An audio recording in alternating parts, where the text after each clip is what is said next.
Right. Okay. Good morning, everybody. Welcome to the Corporate Services and Economic Growth and Overview Scrutiny Committee on the 7th of December. So, going to the first thing on the agenda, we've got apologies for absence. Sean? Just from Ken Parry, Chairman. Okay, thank you. And everybody else is present? Yep. Right, minutes of the previous meeting. This was the meeting on the 9th of November. It's been circulated. Any thing to raise on that? Councillor Ruffhead? Thanks, Chair. Just at the last meeting, I raised just a typo error of something that I said at the previous meeting, but it doesn't mention that in the minutes. But looking back at the minutes, it has since been changed. So just to say for the record, I'm happy that what I said at the last meeting has been addressed. Good action. Okay, thank you. Right. Anything else on the minutes?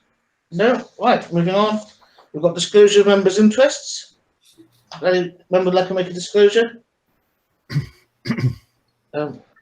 Chair, may I? I'm not a member of the committee, but it's arguable that I may have a non-registrable interest in item 6. Although there isn't a decision being made, I'm going to leave the meeting for that item, and then I'll rejoin for the item afterwards. Okay. Well, I'll warn you when that happens, and you can leave and then rejoin. Right. Chair, could I make a point of order, please? Yes, Councillor Grimshaw. Thank you. I know Councillor has raised an interest in item number 6, but may I, if I may, Chair, in order to seek clarity and make sure Councillor Oliver is not in any kind of trouble, can I inquire that he has taken legal advice confirming it's okay and feels comfortable presenting the debt recovery and council write-off reports?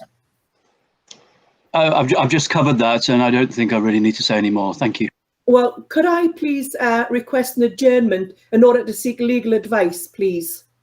Councillor Grimshaw, Councillor Oliver has said he will leave the meeting during the debt report and therefore not present it. So therefore, I don't see what you're seeking clarity on. But it's still going in his name, and I just want to seek legal clarification, please, because we don't want to, as group members, we don't want to commit ourselves to anything that could be detrimental to the council. So could I just please seek legal advice? No, Councillor Grimshaw, I don't understand what exactly you're seeking legal advice on. Well, the fact that the report that's been prepared by the officers, which you recently Well, in that case, then I'll change my stance and say, if the portfolio is not going to present this report, may I seek advice as to why he's in charge of the council's finance, and it is appropriate taking into consideration that it's on public record, Councillor Oliver has been linked to companies that is owing council money. Please desist. Thank you. That's within the remit of this committee. I'm sorry, Chair, but it's a legitimate question. Councillor Oliver. There was no questions regarding Councillor Oliver's integrity, and if you were seeking to imply that there are, and that he's unfit. Chair, I'm sorry, but could I just finish? The thing is, it's just we're not trying to be, just to assist Councillor Oliver to make sure that there is nothing that we could all be, brought up for and distributed to the council, and it's only to make sure that everything's above board. That's all. There's nothing, that will have any detrimental interests that Councillor Oliver may have. It's just to make sure that everything is above board. That's all. That's all I'm asking, just for the legality of things. Well, can I just thank Councillor Grimshaw for her interest in that, and just say that I've made a declaration, and I think that's all I need to say. So if we could just move on, please. Move on now. Thank you. Right, we'll go to the next thing on the agenda, which is Councillor Swinbank has his hands up, Chair. Oh, sorry, my apologies. Councillor Swinbank. I think what may clarify this would be if officers were able to assure the committee that all appropriate declarations of interest had been made, because we haven't heard any advice from officers. Councillor Swithenbank, the advice from officers is always is up to a member what they declare and what they think is appropriate. It's up to a member who thinks they have a conflict to decide, taking advice or not, whether they have a conflict. If any member feels that a member has acted inappropriately in making a declaration or not making a declaration, that is a matter that they can raise with the monitoring officer at a later date. It is not up to the officers of this committee to make a determination. I hope that answers that point. Sean, am I correct in that?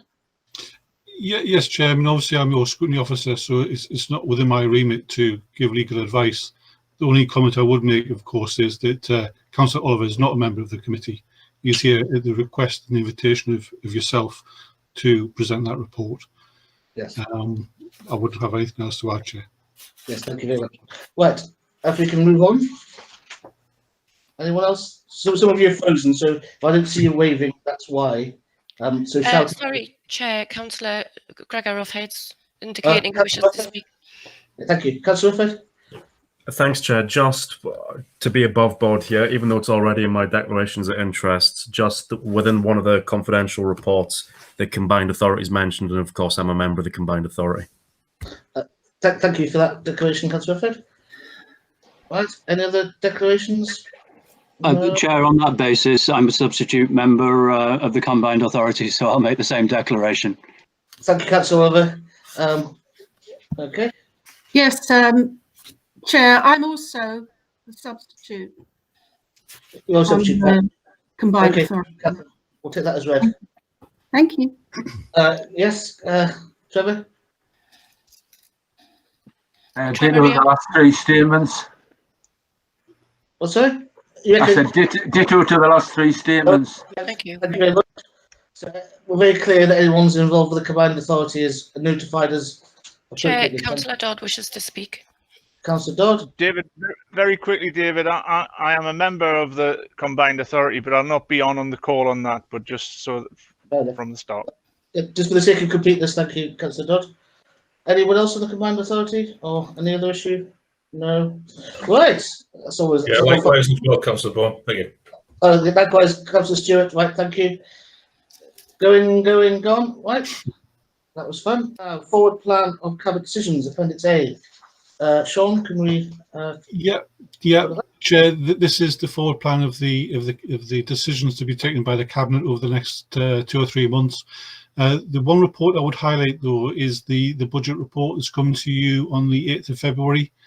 Just to remind members that all of the scrutiny committee members will be invited to that, and also a confirmation of a comment made at the previous council meeting, whereby there are, I think there's about 22, 23 councillors who are not on scrutiny, but also not on cabinet.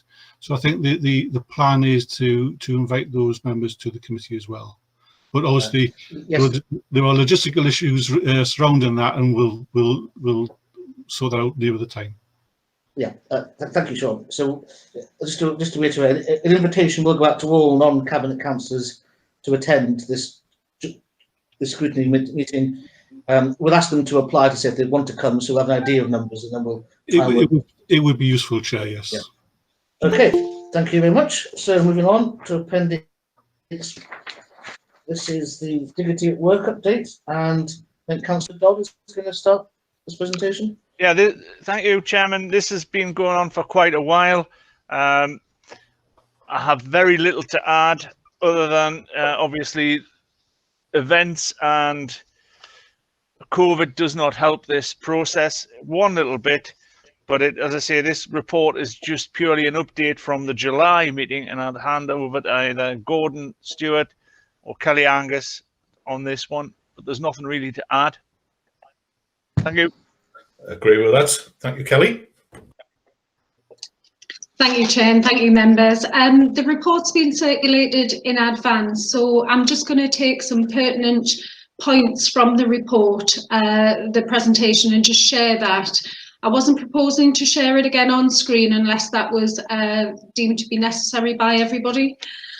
So the Dignity at Work update was requested from members of this committee a few months ago, and this was a request for an update in terms of the council's approach to dignity at work, and also to the Council's approach and how we support employees with dignity at work issues. In terms of the policy overview, the Council has a very robust dignity at work policy, and the policy is aimed to prevent acts of discrimination, exclusion, unfair treatment and other negative or demeaning behaviours. And it's very clear from our policy that it's aimed to demonstrate a commitment to equal opportunities and to educate our workforce in the development of positive behaviours through increased awareness of unacceptability of any form of behaviour that breaches dignity at work. As shown. Sorry, I'll just continue. I think we had a bit of interruption there.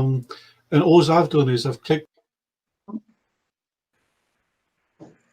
Hello? Sorry, sorry to interrupt. I think Sean might have been on a call there and I've just muted him. Okay, thank you. I'll continue. The one thing I would say is we really do aim to support staff to resolve complaints around dignity at work issues in an informal and formal way. The Council has a number of mechanisms of support before matters get formalised, which includes mediation and facilitation of discussions, and that forms part of our policies in terms of how we support staff who feel that they are subject to bullying, harassment or unfair treatment of any kind. We have very specific responsibilities for managers and supervisors and all council employees in promoting dignity at work responsibilities, and they very much include showing common courtesy, dignity and respect for others, and avoiding behaviour which makes anyone feel uncomfortable, degraded, upset or victimised. And I think that's one of the things that was particularly important, that we expect our employees to be supported in a very positive workplace manner. In terms of acceptable behaviour, our policy lists a set of core standards that we seek to adopt for acceptable behaviour. And it's very much based on the Council's values, the principles of dignity and respect to everyone. And it's for individuals to understand the effect of their behaviour on others, and that they should only make reasonable and manageable demands, that communication should be honest and open, and that feedback should be given wherever possible. There is something about perception and also the variation around acceptable behaviour. Some things mean different things to different people. Some people's cultures are different. So there's things like personal space, levels of formality, informality. So we do work with individual employees to really try and understand what the issues are in the first instance, so that we can determine how they are perceived and how we manage those going forward and how we can support members of staff. The dignity of work policy does not only apply within the workplace, it can apply outside of the workplace. And the use of social media is a key concern for us as an organisation. It's very much more prevalent than ever. And we are very clear with employees that they should not participate in behaviour which may be construed as harassment or bullying or any other inappropriate behaviour under the policy. There is some case law and also, certainly from our experience, actions of an individual employee may be considered vicariously libelous very much in relation to the work of the council. So we are very clear that the council's social media policy is applicable in this regard. I've put some information in relation to the dignity of work cases that we've experienced since the 1st of April 2019. I've categorised them in two ways. So the first section is, when this report was compiled, we had 6 cases submitted by individuals to date. That figure has now changed, but the categorisation of those complaints have not been put into any further report as yet, because they're awaiting categorisation based on the complexity. So from what we have here is 6 cases submitted to date by individuals, and these are individual employees who've come forward and said, I would like to register a complaint under the Dignity at Work policy. So 5 of those complaints have now been concluded. 1 is still open and under investigation. The cases range from a wide range of directorates, and I've just included the directorates there, 2 for Children's Services, 2 for Police, 1 for Regeneration, Economy and Commercial, and 1 in HR and OD.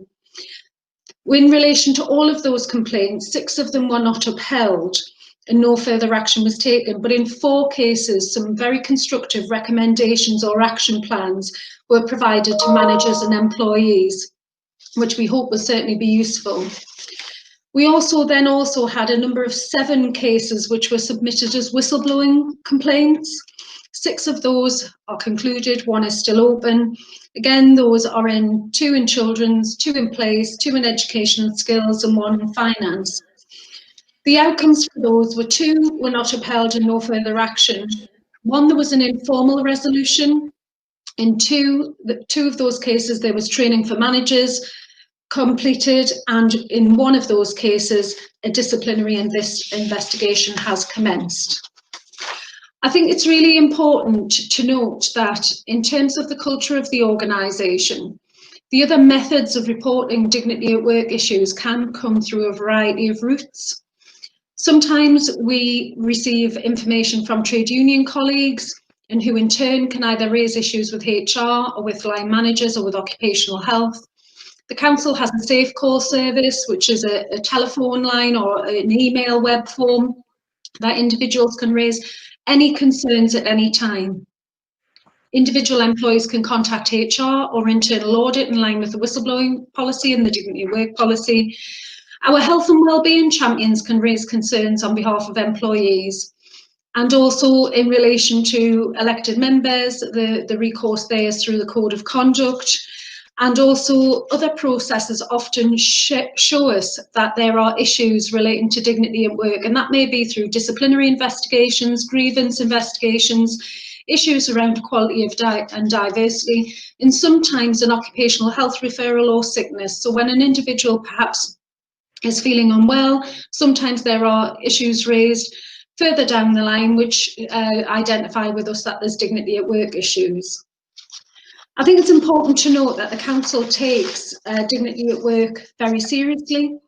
We often undertake learning events to ensure that there is learning from any circumstances relating to dignity at work issues. And this helps us inform our further training and development, and also the development of our localised interventions. And this is very much around our team, manager, leadership development, and also support for individual employees. We've spent a lot of resource recently developing resilience training, because certainly an important aspect in dealing with behaviour. We do look to correlate cases and regularly review them. So where we have cases in different parts of the organisation or with the same issues, we do look to address those very quickly and to develop further policies, procedures or training to address those matters. I think it's important to say that dignity at work is a serious issue. Non or poor adherence to dignity at work standards can be damaging not only for individuals but also for the organisation. Behaviour of individuals is a really important indicator around an organisation's culture. We've worked hard to develop our values within the organisation, and I'm really pleased to say that I think based on those cases and the learning that we've achieved from them, I think overall we do have a positive organisational culture. I think the other thing just to note before I'm happy to take any questions is that the council is fully aware of its obligations and the support that is needed for staff, and that's staff within the workplace but also for managers. And we have a wide suite of support that is available. And Estelle or myself would be happy to take any questions from any members if they have any questions in relation to that presentation. Thank you. I think Councillor Grimshaw. Councillor Grimshaw. Hello? Everyone's frozen there. Hello, can you hear me now? Yes, sorry, then. Go ahead. Thank you very much. Kelly, thank you so much for that comprehensive report. It's really in depth, and we appreciate the fact that you brought it forward as a request from the members. However, I would just like to ask you how confident you feel to report to committee that members who did not follow dignity and respect policy at work know the code of conduct by not supporting employees and managers who have been subject to harassment, victimisation or been bullied are now complying in order to restore confidence. And if you do feel confident, that's brilliant, and I hope you do. But if not, why not? Thank you, Chair. Okay. Thank you, Councillor Grimshaw, for the question. I think in terms of elected members, obviously it's not a matter. It's a matter for the monitoring officer to manage issues relating to elected members. I think in relation to employees, I am confident that as an organisation we have robust arrangements in place. We support employees when there's issues that arise. We look to deliver early interventions. We've got a fantastic mediation, in-house mediation service, occupational health service.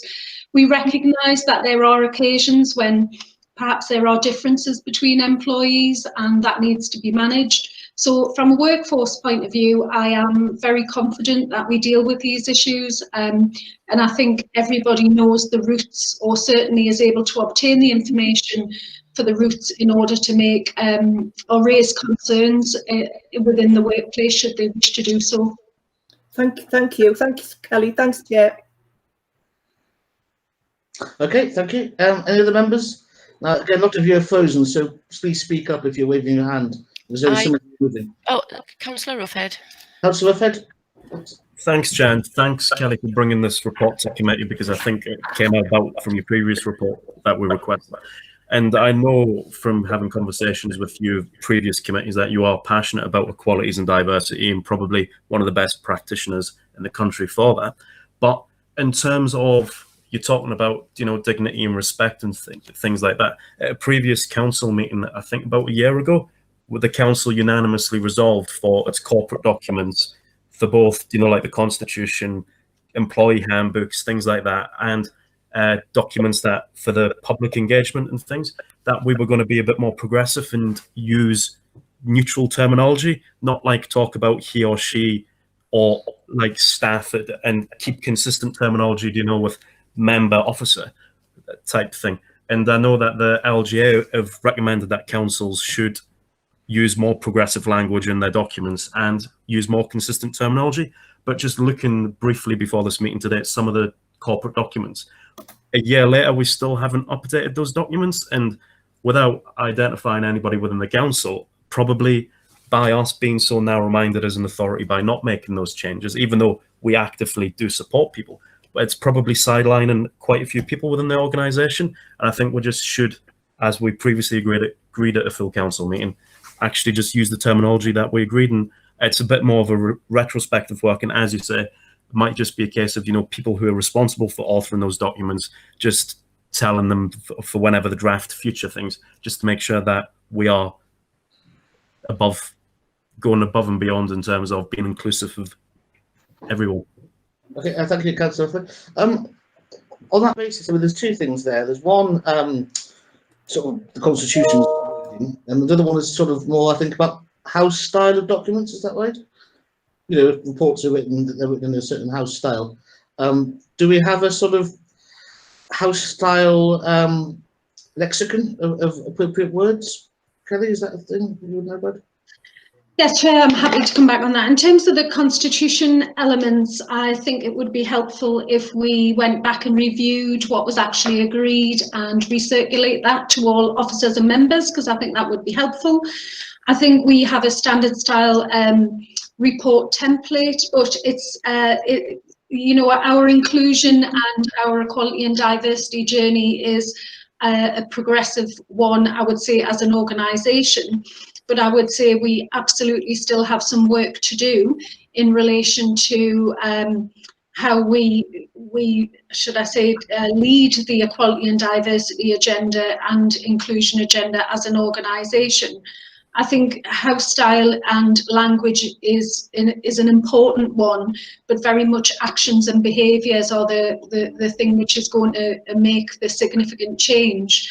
I think as an organisation, we've got an excellent track record around some key agendas. We do very well in the Stonewall Workplace Equality Index. We have some great staff networks, but I still think we've got some significant work to do. But I think, you know, the very recent issues across the world, I think, have demonstrated some of that. So I will seek to, I'll ask Democratic Services to recirculate what was actually agreed, because I think that would be helpful to revisit. But yes, I think there is a lot of work to do around the use of language and behaviour. So I hope that answers your question, Councillor Rufford. Yeah, thank you, Kelly. Right, does anyone else have anything to raise this one? I'm not seeing anybody moving, but am I missing somebody? You've Yes, got John Chair. Beenan. Councillor Bailey. Councillor Bailey. Thanks, Chair. Could I ask Kelly that, are we doing any, and it's probably in the report, but I might have missed it, any questionnaires, obviously anonymous, to members of staff on how happy they are, obviously, with the methods of reporting issues at work, especially if it involves their line manager or senior managers. I know that you can go through certain stages, but it's obviously going to get back to the line managers or senior managers. Have we done any sort of forms of inquiries with staff to find out if they're happy with those processes? Thanks, Chair. Thank you. Thank you, Councillor Beenan. Yes, we do. In our annual staff survey, we ask very specific questions about, have you had cause for concern to raise an issue about your line manager? If it is, would you know how to report that? So we sense check the avenues that we have. The reason why we have so many different methods of staff being able to report is for exactly that reason, because sometimes it isn't necessarily your immediate line manager who can help you with some of these issues. You do need to have other avenues to go to. So I think generally we are satisfied that staff have enough comfortable avenues to approach such issues. But I think it's always something that we will continue to look at. And I think as technology changes, some people are very comfortable reporting issues through a technological solution. Other people want a face-to-face discussion. So I think it's something we will absolutely keep looking at. But I think for now, I think we're satisfied that what we have is sufficient. Estelle, I don't know whether you wish to add anything there, because Estelle's one of our senior team who works on some of these issues. Estelle, have you got anything to add? Estelle, are you there? No, she was having some connection issues, so she may still have. All right. That's fine, Chair. I'm happy with that. Okay. Any other members? Yeah, Chair. Yeah, go ahead. I say this is work in progress that will continue to evolve. Rather than just looking at the number of queries or complaints, I think what would be interesting is over a period of time, surveying staff of how many people, what percentages of feel comfortable with the systems we have in place. Because it isn't just the complaints you get or the queries, it's how staff feel about it. And that would be an interesting one in the longer term, because even when we're changing things as we are now and becoming, I think, more open and more approachable, there'll be elements of staff still feel uncomfortable. So that overall survey, not necessarily of those who've made a complaint, but are they comfortable with the system and the language? That would be an interesting figure in terms of how we present employment in the County Council. Well, thank you, Councillor Sullivan. We do, as I recall, have this annual staff survey. Is there a question along those lines, Kelly? Yes, thank you, Chair. Thank you, Councillor Swithenbank. There is a question along those lines, but I think that's a really interesting point that Councillor Swithenbank has raised. And I think it is important to understand how staff feel. And we often do take temperature checks with staff, but we are aware that there are areas, so for example, where there are race issues, that is a challenge for some staff to raise that, and we have heard from some of our staff that they would feel uncomfortable raising that. So we're looking at different ways where staff can raise complaints or concerns or just general awareness that will help us about, this is how you made me feel. And I think it's important that we do regularly assess that situation on a regular basis. So I'll take that on board, Councillor Swithenbank, and I'll talk to the HR and OD team about how we just that feeling and that perception, because it is really important that we try and navigate that through what is very difficult times as well. Thank you. Right, okay. I can't see anybody else waving, I think. No. Sorry, Chair, Councillor Robinson. Councillor Robinson, sorry. Councillor Robinson? Thank you, Chair. Kelly, just so I'm clear, are we actively looking through all of our governance, working practices, etc., or are we relying on stuff that's identified to us and then acting on that, or is it a combination of the two? Thank you, Councillor Robinson. It's a combination of the two, but primarily we have a duty, we've got a duty of care to our employees that where they raise concerns that we should respond to them. So from a policy perspective, we have policies and procedures in place to protect staff, and this is what the Dignity at Work policy is. It says if you want to raise concerns, we will listen to you, we will respond to you constructively. So that's what, you know, that's what, when people do raise concerns, that's what we will respond with. But I think it's also important to note that from a culture point of view, we do need to look at all the wider issues as well, as you've suggested, such as, you know, wider government practices. Thank you. Thank you. Right.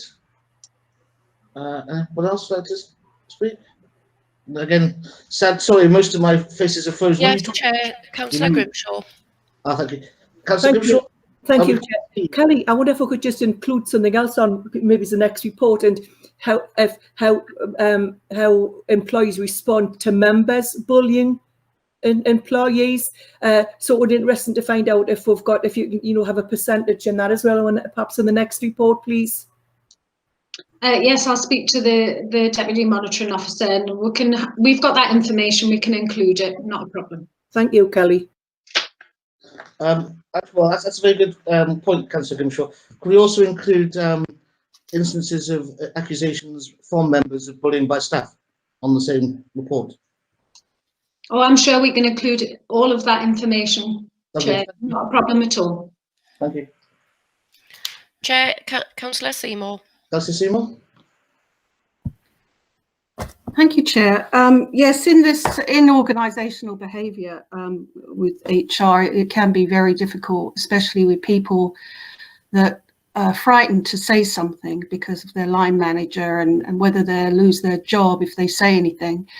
And I'm just wondering if at all, it's possible to have like a neutral person, someone that they don't have to report to, line managers, and whether there's a neutral person that people can go to. I mean, I know members can go to the monitoring officer, but whether staff can do something rather than go through their line managers up to through the system, if you like, if that's something that could be looked at. Yes. Thank you, Councillor Seymour. I think Estelle's put it in the chat because I think she's got some connection issues, but we are assured that employees do have anonymised access to raise concerns if they wish to do so, and a lot of the mechanisms that we have do enable employees to raise issues anonymously if they don't feel that they can identify themselves, or they can go to a neutral person, not only within HR but in internal audit, or even within occupational health or their trade union representative who can act on their behalf. I think just one of the comments that you made there about people being concerned about losing their job, that should never be anybody's concern. The employment laws are there to protect people, and our policies and procedures are there to protect people as well. So I think that, you know, those concerns, we would hope that staff would not have that, and that they should be able to raise concerns in a safe environment where they won't face that kind of, should I say, threat or feeling of that kind of action that may occur for them. I think our staff survey reflects that. I think it reflects that in the main we have a very safe and open, constructive organisational culture, and one which we're really proud of. Okay, thank you very much. Anyone else? I can't see anyone's hands raised, Chair. Okay, thank you, Heather. Okay, thank you very much for that report. Next report is the Appendix C, which is mental well-being. I think Richard Dodd would like to start. Yeah, thank you, Chair. Again, this was written quite a while ago, and myself, Gordon, have picked it up. I don't know if anyone wishes to bring anything up. I found something that was on page 5, I think it is, one of the initial actions as of 23rd of March, and one was a fortnightly big sing, which I think is probably not on the agenda anymore, because as we all know, singing is sort of not to be done at the moment. So I'll hand this over to Kelly or Gordon to comment on before it's put open to the committee. But what was very noticeable, I had my car dropped off for a service, and I walked into the back of County Hall, right through the dog leg, and it's criminal, really, what's happening. I'm going through empty corridors, nobody in any offices. You know, I've done the whole lap of the whole place, and it really feels as if something's happened, like the Mary Celeste. Nobody's in here, so there could be some mental health issues that we're not picking up of people who just don't see anybody. So I think this is important. Actually, Councillor, I think Estelle's just messaged us on the message, saying the big sing is going ahead. Is it? People are singing at home remotely, so obviously that's safe. You can sing in your own environment. So that's... I haven't heard you sing, Chair, but well, maybe for Christmas. Councillor Sesswood, would you like to speak now, or? I'll just have a quick word now. There is actually a lot going on. Kelly Handyside is one of the people who organise it. And she has people who do it. So although she doesn't directly organise the big sing, it is done by one of the people that in the organisation that works with Kelly. So if you want to know any of the things that are going on to help assist with the problems that are going on now with staff's mental health, she would be the first point of contact. Okay, thank you. Okay, Kelly, would you like to talk us through the report? Yes, thank you. And also just to add, Councillor Sessford is our mental health wellbeing champion, elected member, and provides us with a lot of support as well. So thank you for that, Councillor Sessford. This was an update that was requested following the last meeting, just generally around the impact of COVID-19 and the impact on staff mental wellbeing. We wanted just to give you a summary, and it is a real summary of the support and engagement which has been provided to staff since March 2020 onwards. First and foremost, on behalf of Daljit, myself and the rest of the executive team, I really just want to give praise really to our amazing staff and our teams across the whole organisation, who since the 23rd of March have really continued to deliver fantastic council services. And Kelly Handyside, our health and wellbeing coordinator, has been a real breath of fresh air around bringing health and wellbeing to the forefront of our activities. And anybody who's met Kelly will know she is she's a bundle of energy all the time, every time, and she's just fantastic. But she's engaged a huge part of the workforce who we now have as health and wellbeing champions, and we have delivered lots of mental health training, mental health first aid training. So this is just a snapshot of what is happening, but you know, there is a lot of support, but we recognise that it's very difficult at present. So since March, we've supported staff to work from home wherever possible, but that we recognise obviously that many of our staff are key workers, that they cannot work from home. So they are in the workplace, which is equally as challenging at this time. Our clinically extremely vulnerable staff have been supported to shield whenever they've needed to, in line with the government advice. And back in the summer, we conducted a personalised risk assessment for every single member of staff to understand their work and personal circumstances, so we could make sure that they were supported right from the outset around their circumstances, and even down to did they have a chair, a desk, you know, what pressures they had. All of that was discussed with their line manager. Back in March, we introduced HR guidance for staff and managers, and we did that together with our public health colleagues. And we gave immediate access to PPE, technology, equipment, chairs. You know, we've given people lots of support, what I would call practical support, wherever we can.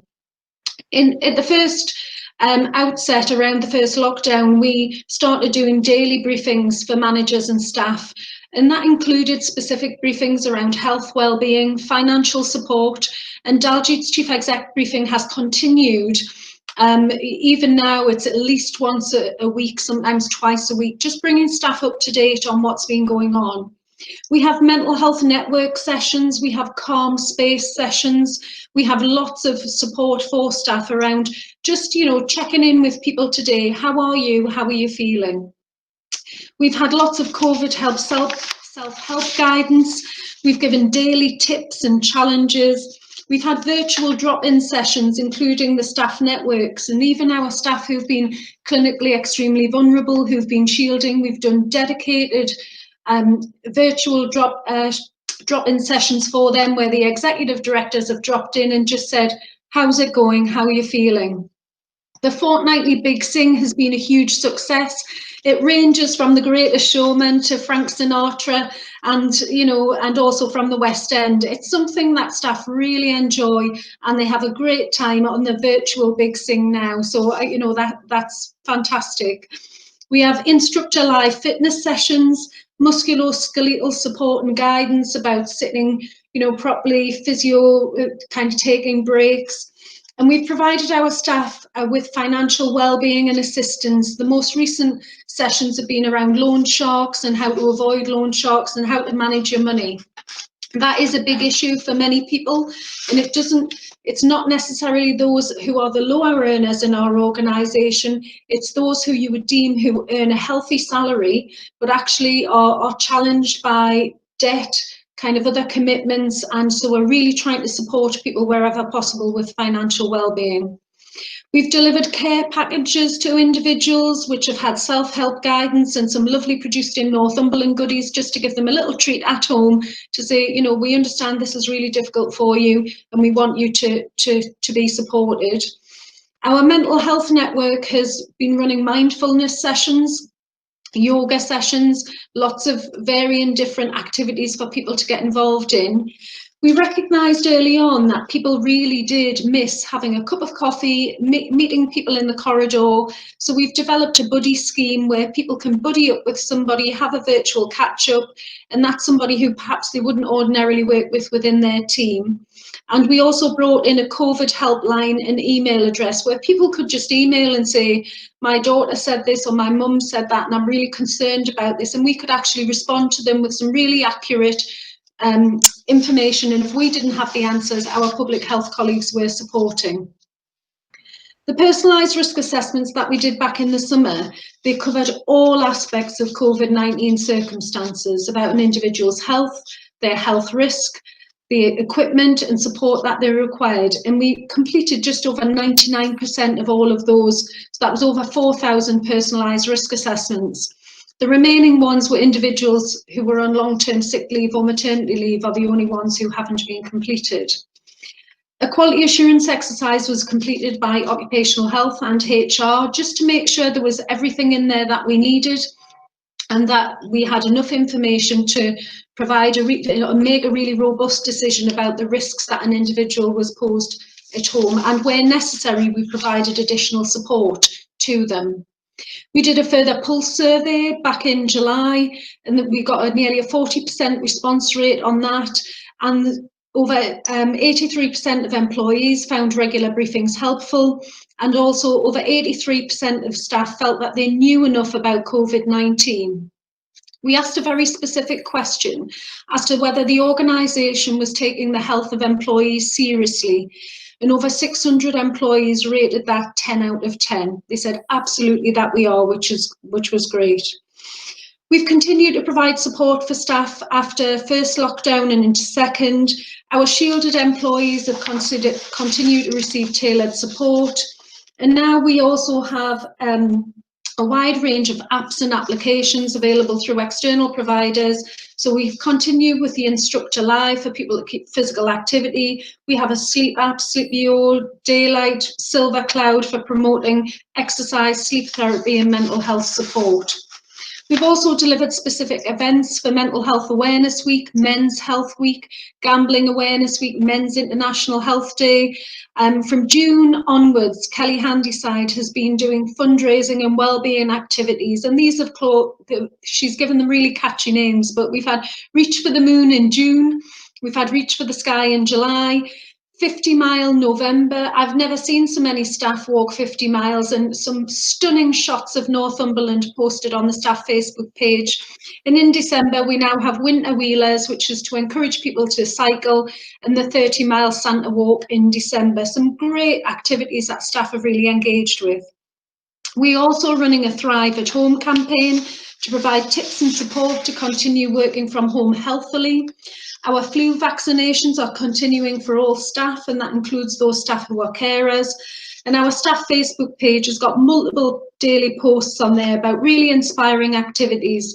And we really are focusing on developing the brand of Team Northumberland with some brilliant wellbeing ideas by staff, for staff. I think it would be fair to say that this is an ever-changing piece of work. The work really doesn't stop, it continues. We've just developed a 6-month interim COVID-19 workforce strategy, which is just focusing on, between now and May, some key activities to keep people well through what is anticipated to be a particularly challenging winter period. We are now revising all of those 4,000 risk assessments with an electronic risk assessment, which will be a further update. Our clinically extremely vulnerable staff are continuing to be regularly reviewed to make sure that they've got the right support. We are continuing with additional ongoing initiatives to enhance our staff network groups. They do a fantastic job, and our carers network group and our mental health network group have been absolutely superb throughout this period. And the other thing I would just say is, guidance and support is being continually reviewed to support staff right the way through to spring and beyond. I think certainly from our point of view, this is around mental health, but we have a huge range of support focused on general health and well-being. And there, from our point of view, I think we listen to people's views, comments, thoughts, ideas. So if there's something that you think that perhaps we're not doing, it'd be really great to hear from members too. But hopefully people will find that helpful. I'm happy to take any questions, Chair. Thank you very much, Kay. That's a very comprehensive report. Thank you. Any questions of Councillor Bainham? Sorry, Estelle messaged again. She says, as a member of the Better Health at Work Award, NCC is seen as an example of good practice, and Kelly Handyside has been asked to attend external meetings, providing examples of what to do. So just to note there that we've been recognised externally for that. Okay, Councillor Bainham. Thanks, Chair. Kelly, I think the work that's being done it's fantastic. As Councillor Dodd says, that people are working from home, County Hall is empty, and for a lot of people, a lot of members of staff will be their only contact on a regular basis with other people. So it's fantastic that they're doing all this. But there are also councillors who live alone. Is there any work being done with councillors? I haven't seen any sort of surveys that have come out, and councillors just seem to be being ignored a bit. Have you done anything on that side? We haven't specifically done anything for councillors. Our range of support is available to all staff and elected members, so there's no reason why elected members couldn't access some of that. But generally our focus has been on employees, not on elected members at this time. Thank you. If I could just come back, possibly, could you look at that? I think that's something I can pick up with the leader and with Councillor Dodd and Councillor Stewart, yes. Thanks for that. Councillor Sesford as well, because this is his area of responsibility too. Okay, thank you. Councillor Grimshaw, I think you indicated. Yes, thank you very much. And thank you once again, Kelly, for you and your team for putting together such a comprehensive report when we did ask for this, and really it's gone into great detail. So I greatly appreciate the fact that you've done that, and it sounds wonderful that the staff are being fully supported, and it's absolutely great. May I ask if that will include the new members of staff who perhaps has never been into County Hall and than you, and they're isolated and working from home, and just so they're feeling part of the team as well as yourselves, just so they get embedded in and appreciate the fact that you all are working together and doing a fantastic job. And under these unprecedented times, I do commend all of your officers and staff for doing such a remarkable job, because I'm sure on behalf of all the members here, we do appreciate it. Thank you, Chair. Thank you, Councillor Grimshaw. Oh, thank you.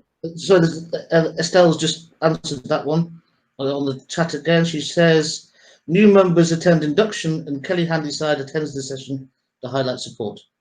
Okay, Kelly? Thanks. Yes, if I could just add to that, and thank you, Councillor Grimshaw. I think it is really unusual for people to start a new job in these very unprecedented times. And I have to really say a real big thank you to the Learning and OD team, who have developed a virtual solution where staff can be virtually onboarded into the organisation through virtual induction, and they can come and collect their equipment, and then they are at home. It's very, very different to the usual environment that we would normally have.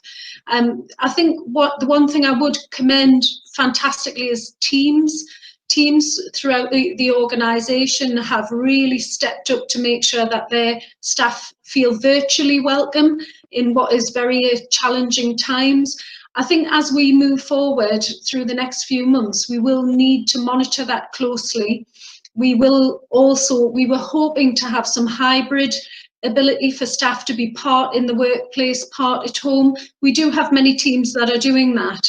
But I think as we move forward, hopefully to assist and aid that introduction into the, shall I say, the place of work, being County Hall or one of the locality areas, it will be work in progress. But nothing I think does, shall I say, you know, you can't replace that face-to-face interaction. And I think some people, you know, screen time is challenging. So we've got some work in the new year around breaking up people's screen time with different types of activities. And I think it's work in progress. But yes, it's a very important point. And being in a virtual world when you start a new job, it is not the easiest. So I would like to thank those staff who have stepped into that space, because they've done really well.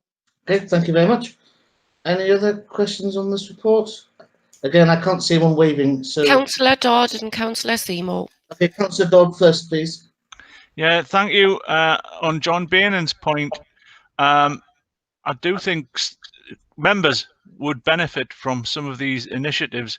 I mean, personally, I love Big Good Sing, and I thought that was sort of off, because I'm a member of two Stage Society's operatic groups, and they haven't been meeting at all. So I would welcome that, and I think most members who cover the whole county would welcome something. So I think we'll look into that. Thank you, Chair.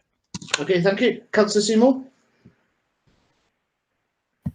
Yes, thank you, Chair. Yes, this is fantastic, all these initiatives for staff. And, you know, in these uncertain times, you know, to keep one's spirit up is very good.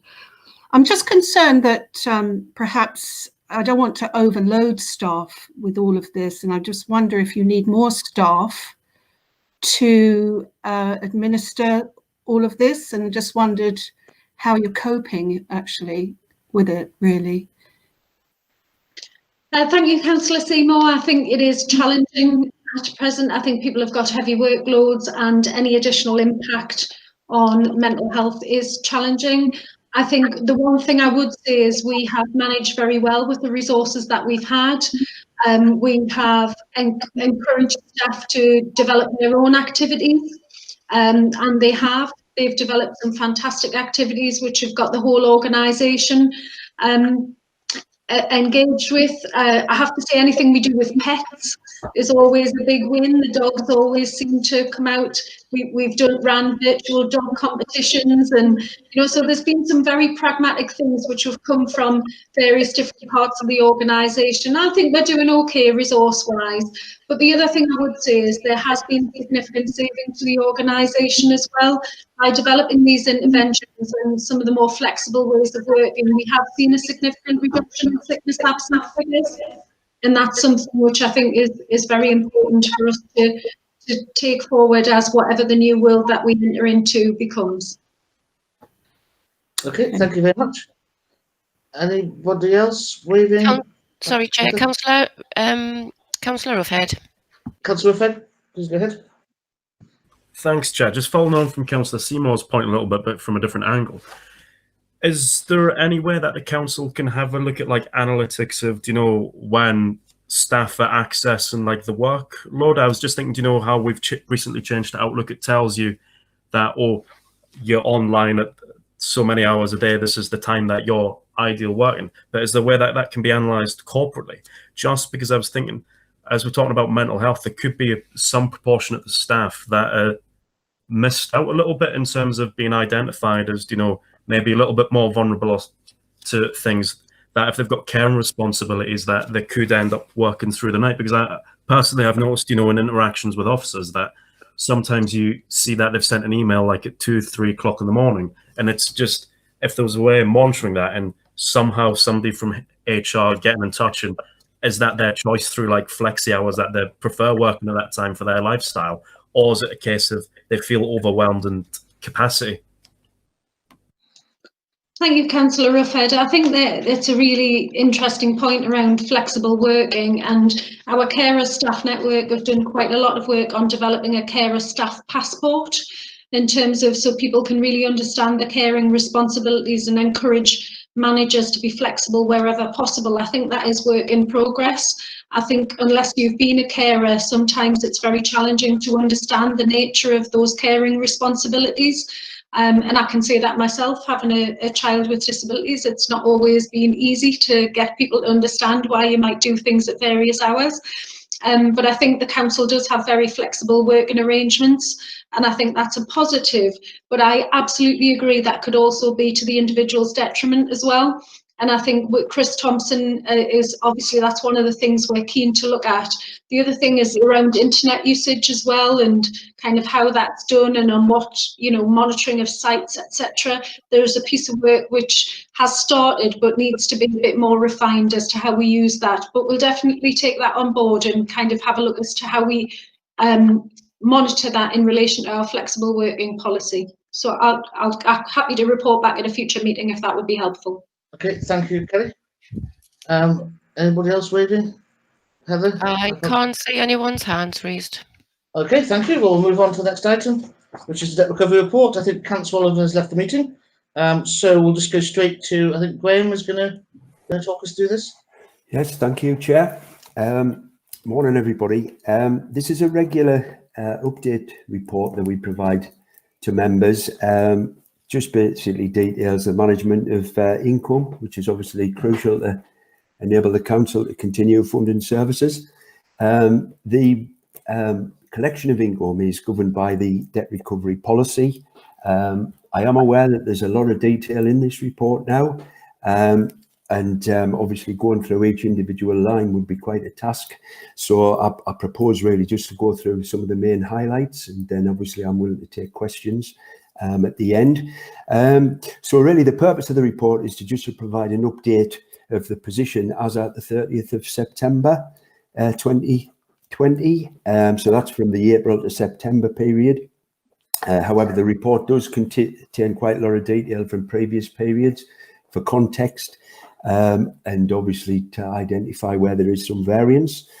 And obviously again this year, this period has been impacted, as I'm sure it comes as no surprise, by the COVID-19 pandemic, and there's been limitations on some of the things that we can do.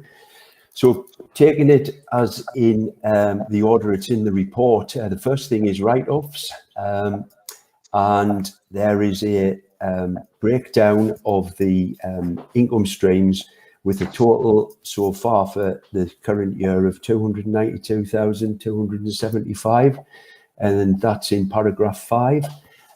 Also in paragraph 2, there is the amounts that have been written off over the past 4 previous financial years in total. We have to bear in mind that the position as in paragraph 5 is the position as at the 30th of September 2020. The next income stream that we are looking at starts at paragraph 6, and that's with regards to sundry debt. 22.445 million was owed at the 30th of September, but quite a lot of that, over 13 million, was debt still within terms, which means that the invoices had just been issued for that debt, and it was still within the 30-day payment period. Obviously, since the report has been written, some of those accounts have been paid, and that is highlighted in paragraph 7, which also shows a breakdown per service. COVID has had a bit of an impact on some of the sundry debt collection, particularly with regards to adult social care, where there's been some delays in probate being granted, and that's meant that people have been unable to access funds in order to pay some of the debts. So that is one area where COVID has had an impact. The next area is council tax, paragraph 9 onwards. 156,285 domestic properties in Northumberland now. £211 million is the debit for this year. At 30th of September, we were at 55.2%, which is below previous years. However, there's been funding made available by the government by the form of a COVID-19 hardship fund, and that was designed to help people on the lowest incomes pay their council tax liability, and that was by way of a payment up to £150. So that meant in Northumberland that the working age council tax support claimants who have the 8% to pay have had their liability cleared for this year, which obviously helps with collection as well and assists those who are on low incomes with their council tax liability. As I've already mentioned, COVID has had an impact on collection this year.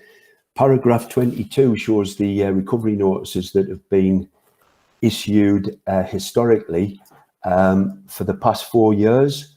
And as you can see, there's quite a number of documents there. Paragraph 23 highlights the documents that we issued in the first half of 2021. As you can see, there's 7,773 statutory reminders, but nothing else. And that is because the Magistrates Court closed down in March, and they have only just recently reopened. The first statutory reminders that we issued were done in September, and the first actual Magistrates Court where we could escalate recovery action was only held on the 20th of November, and that was held remotely. And I think it did have 1 or 2 teething problems, but that was the first court that we were able to apply for a liability order to move some of this, some of the council tax arrears onwards. So that really explains the reason why collection is slightly down on previous years. I mean, normally we have a monthly recovery timetable where we'd be issuing reminders from April, you know, all the way through, but we've only just been able to do that from September. Moving on to business rates, that's paragraph 26. 13,522 businesses in Northumberland. A net collectible debit this year is 49.934 million. Normally it's a lot higher as a collectible debit, but you may remember as part of the measures the government announced for COVID, it allowed what was called a sort of business rates holiday. Now that increased and extended the relief available for retail, hospitality and leisure properties. They also introduced a nursery discount as well, and that reduced the liability down to 0 for those businesses included within that. So that obviously had a considerable effect within Northumberland. The position at the end of September is 56.6%, which again is below slightly below the previous years. But similarly to council tax, there hasn't been an ability to take recovery action against people who have non-paid. As well as that, obviously, there was a lot of work went into the business grants that the government announced as part of the COVID measures. So they're all contributory factors with regards to the collection rate. Moving on to paragraph 40. Sorry, if you just go back, Chair, to paragraph 37, it again highlights the fact that we hadn't issued any reminders, summonses or liability orders. We did issue the first lot of statutory reminders in October, but they haven't progressed any further as yet. Moving on to housing benefit overpayment. Again, this we're in quite a good position actually with housing benefit overpayments. There was 0.818 million raised between April and September, and we've recovered 0.449 million, which is 61%. Overall, we've got about 4.5 million outstanding, but compared to some of our neighbouring authorities, that's although that's a large sum, it's a lot less than what some of the neighbouring councils have. We've always been quite good at collecting that. Again, we've got issues with recovery, whereby recovery was suspended as a result of the COVID pandemic. And what we've also seen is, because we've got more people moving on to universal credit, that obviously reduces our caseload, which should reduce overpayments going forward, but it also limits some of the recovery power that we have, because one of the main ones that we use is recovering from ongoing benefit, where people remain on housing benefit, but a lot of the time now when they move on to universal credit, we can't do that. We have to resort to issuing an invoice. So that's housing benefit overpayment. Paragraph 52 to 68 is dealing with rental income. Current tenant collection rate is 97.6% as at the 30th of September. The target is 98%. In April 2020, there was additional income had to be collected with regards to water charges in the Blythe area. And I'm sure you're aware Blythe is the largest area that we have in Northumberland.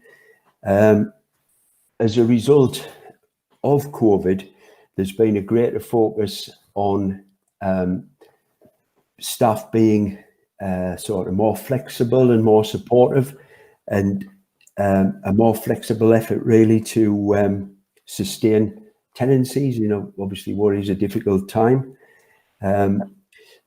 We've currently got 2,064 tenancies with universal credit claimants. Paragraph 65 highlights that the collection rate from tenants who receive universal credit is 88.26, which is lower than those that aren't on universal credit. And I think that's a common sort of theme across the country nationally, where universal credit has sort of increased over the last couple of years. Within Northumberland, of the 2,064 tenancies, there's 654 APAs, or APAs as they're called, alternative payment arrangements. And that is where the council can get paid directly, going via the DWP for vulnerable customers, i.e. those who have difficulty managing their affairs. And obviously those who also have significant arrears of rent. It's a sort of application process where you can ask the DWP and put your reasons forward as to why you would you need direct payments. There's been an increase in universal credit claimants across the council, and obviously that is something that's going to continue going forward. The paragraph 71 to 82 highlights a few of the recent developments or future developments that are currently ongoing. Thought I would just pick one or two out. The first court for council tax was the 20th of November. That was a remote court, as I've already touched on. There's currently a bit of pilot work going on with the Cabinet Office with regards to giving councils access to HMRC data to help with potential collection of council tax. If you're a council tax collector, this is the sort of holy grail whereby unless we find out where somebody works, you're only able to do an attachment of earnings order, for example. And that's one of the best ways to collect outstanding council tax. So obviously getting access to HMRC data would be very helpful with regards to the collection of council tax. One thing I think it's worth highlighting there is in paragraph 75, breathing space.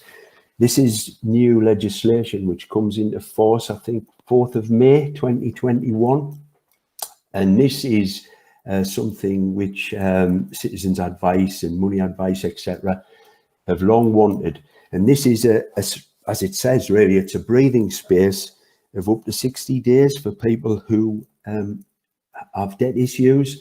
And it basically stops councils and other creditors from enforcing the debt during that process. And the idea behind it is to give a breathing space, but also to enable the debt collection, the debt advice agencies to work with the debtor to try and understand exactly what the issues are and to put forward payment plans to creditors. So that's something that we need to obviously look out for and be aware of going forward. In housing, they've done a restructure and they've created a specialist income team who are responsible for protecting rental income and sustaining tenancies. And obviously the increase in capacity means that they're able to spend more time dealing with people and trying to find reasons why their arrears have commenced, and obviously work with them, identify vulnerability, etc., etc. So that's seen as a positive. As I've already touched on, I think universal credit does pose a significant risk to rental income, and as a result, there's training being provided to the housing staff, particularly around trying to sustain tenancies and understanding reasons why people get into debt or alternatively don't pay their rent. An Appendix A, Chair, this was information that was requested at the July committee, and there was a request for council tax arrears per band, and we've produced a sort of table there which shows the council tax bandings A to H, the level of arrears per band, the number of dwellings or the number of accounts that are in arrears per band, and also the percentage of the band that the dwellings make up, if that makes sense.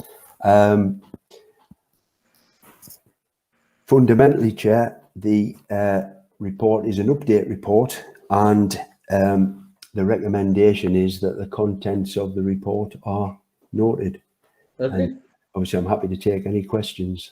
Right, thank you very much, Graham. That's a very comprehensive and detailed report. Do I have any members who would like to ask Graham any questions? Councillor Grimshaw. Councillor Grimshaw? Yes, thank you. Yes, thank you, Graham, for your comprehensive report. It's stark but realistic. But could I just, I'm coming to a question, but I'm a little bit concerned about the legal status presented to committee in the name of a cabinet member who has declared an interest. And given the position of the cabinet member, should it not be in someone else's name? that's before I go ahead with my question. I just wanted to check the legality of this, please. Okay, Graham, have you got anything to say about that? I can probably answer that one, Chair. So monitoring officer advice was sought in relation to the report, and it is a report of an officer without a recommendation. So a cabinet portfolio holder doesn't influence that. And any member with any interest was be advised to not take part in the conversation for the report. Thank you, Chris. That answers that question. Do you have any questions? Thank you. Yeah, yes, Graham. And like I say, it's, you know, we're asked for this report, and it's absolutely comprehensive. And there again, you know, your staff and yourself has done remarkably well under these unprecedented circumstances, and it's detailed, but it's horrific, frightening, and hopefully there will be a light at the end of the tunnel. But just one question, Graham, which I'm sure will have an impact. You know, given that the government is giving £20 a week to people who are currently on universal credit, and that'll be coming to an end next year, how will that impact our collection rate? Because people have probably been used and budgeted in this £20 a week, and perhaps to be clearing some of their debts off. Have you got, you know, like a kind of, you know, like I don't know how to put it, you know, something in place that could assist with this particular issue? And I know you've said you've got debt collection, you've got people being supported, etc. But it's just a worry, and obviously those migrating from various benefits to universal credit, because they're going to find it difficult as well. So this also adds pressure onto you and your team, and it's a massive nightmare and headache for you and your team. I just wonder if we could give, you know, if you got an update today, I'm not wanting that reported, just to see, you know, if we can alleviate that problem. Yeah. Well, I think Councillor Grimshaw does raise an interesting point. You're right, Councillor Grimshaw. If people receive more money, I think they quickly sort of become used to that, etc. I think everything that we've done over the past sort of 6-month period, etc., is try to be a lot more flexible and just sort of take into consideration the difficulties that people are facing, particularly with the pandemic, because it's something that we've never come across before. It's probably about getting a balance. You know, we've got income that's due to the council, which funds services, etc., etc. But obviously, on the other hand, you've got people who are in difficulties, people who are being furloughed, seeing a reduce in income and all. So it's a case of trying to be as fair as you can. And I think that's been shown with the fact that, you know, recovery action has been suspended. We did issue what we would call non-standard reminders. So these were just like I was going to say a friendly reminder. It's probably not a friendly reminder, but you know what I mean? A lot softer. Just asking people to bring accounts up to date for a missed instalment, rather than setting out the prescribed reminders, which tell people what potentially can happen going forward if they don't pay. And, you know, it's all around just trying to be a little bit more flexible and extend arrangements, etc., and payment plans. Thank you, Graham. Okay, thanks, Councillor Grimshaw. Okay, thank you. Councillor Swithenbank and Councillor Robinson. Okay, thank you. Councillor Swithenbank? Yes. At the moment, it's fashionable in the middle of COVID to assist people that are having problems. The larger problem might be when COVID is mastered, when vaccines are generally available, as the set are moving into now, and it perhaps this issue of people at the financial margins in debt, that suddenly it's not a high priority. That is a real danger. I had a period in my life where I had no income for 12 months. And I have to confess, it was 5 or 6 years before I completely cleared the debts I accrued during that 12 months. So I have experienced it. It can be a long, slow haul, because those at the financial margins on universal credit or on low salaries, that to then not just pay their way, but then repay debt is incredibly hard. And at any point, something can occur, like the washing machine breaks down or whatever. And what appears to be a minor thing to many of us can be absolutely crucial to some of these families. So I think we'll have to plan on this being a long haul to get people out of this, and not forget when this is over that they will be carrying debts when we perhaps not entirely forgot about COVID, but it's certainly not at the forefront of our thoughts. This is a long haul to help these people, I think. Yes, that's a good point. Graham, anything to add to that? Or just... No, I think Councillor Swithenbank makes a very, very good point, and I think that has been acknowledged. I mentioned in the report this breathing space legislation, which is coming in next year, well, 4th of May 2021, and I think that is something which is obviously been built in to try and assist people who are struggling with debt. Like I said, I think it is a very, very fine balance for us as a council, because obviously, you know, a lot of our funding comes from things like council tax. And if you don't collect, obviously, it's less funds that come into the council. But I think because of the pandemic, then obviously, you know, that has affected people as well. So to sort of do nothing means that sometimes that debt just accrues. Then you've got next year's charge, and, you know, it can get out of control. So it is a real difficult one, Councillor Robinson? Councillor Robinson? Thank you, Chair. Graham, I'm just wondering about these reminders we're sending out. And I suppose I'm thinking especially about the non-domestic rate, but do we include any sort of signposting in them for people where they can get help? Because there's obviously a lot of unofficial things that we don't want them to get into, you know, like the loan sharks and whatnot. But there's plenty of help available to a large extent. Maybe these people don't actually know where to go or how to find it, you know. Thanks for that, Councillor Robinson. It is a very important point. Yes, there is signposting that takes place or goes out with the bills.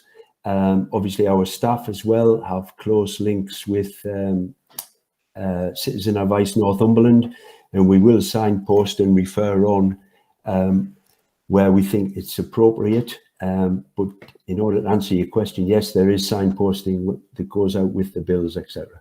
Okay, thank you, Graham. Any other members? I can't see anyone, Chair, no. Okay, well, thank you very much. So that's the end of that item. I think Councillor Oliver can come back in if he's waiting out there.